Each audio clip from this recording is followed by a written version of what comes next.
kakain na kami ni Honey Babe. Naluto ko na ang aming ulam caldereta. Ayan. Sarap. Happy birthday! Ayan, kakain na kami. Tignan nyo, oh. Ganda ng pagkaluto. Oh. Firm na firm ang sabaw. Sabaw pa lang, ulam na. Oh. Oy, ganda, oh. Alam mo, lutong restaurant. Ganyan ako magluto. Kailangan masarap. Kain na tayo, honey. Celebrate na natin yung birthday mo. Ayan, kakain na kami. Shout out! Sa Lugtok, kila Tita Josie at Mamang Bong sa Balsec. Ay, nalaglag. Dumulas ang aming camera. Ayan, kakain na kami. Ganyan talaga yung tamang pagkain ng kaldereta. Uy, hina mo. Sabaw pa lang, ulam na, Nikki. Hindi mo ba namimiss ang aming ulutong ulam ni Daddy? Sarap. Oh, hina mo. Garantisado ang lasa. Kimal, oh, tuntua. Para sa nakakain sa kawan, sa lingling. Inam. Sabaw lang, malasa na. Malasa. Yan, pagluluto ng kaldereta. Masarap. Ayan, himahal, oh. Tindi ng samul, oh. Oh. Samul na samul, oh. Sarap, oh. Inam.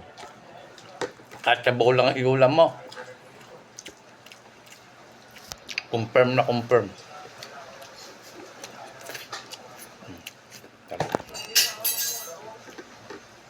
Si Malaw, tama ng tao, oh. Palibasa dadalawa lang kami sa buhay. Oh, tama ng tao, Nikki, oh. Masayang masaya. Nakaano kasi. Nakakain ng baboy. Masaya. Oh.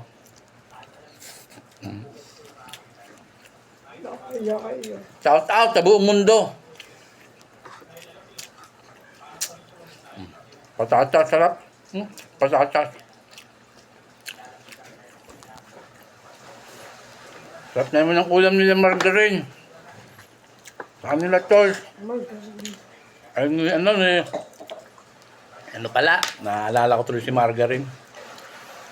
Si Star. Nagmaganda Star, oh, Nikki, oh. Malasang malasa ang kaldereta, oh. Firm na firm.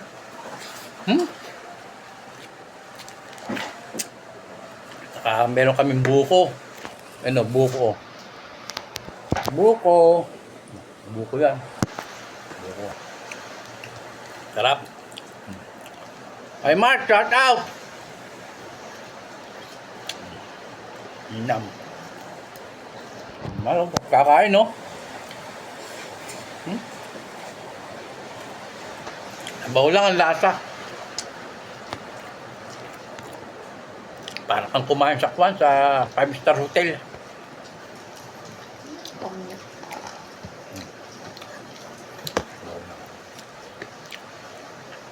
Sarap na. Susunod luluto ko. Beef broccoli. Bukas. Beef broccoli. Kung walang beef, baboy. Tingnan mo.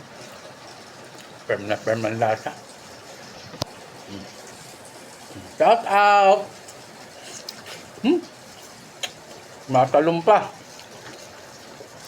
May lasa. Shout out sa mga teacher, sa mga tropang gala. Sige, okay na to. Vlog ko na. Shout out na lang.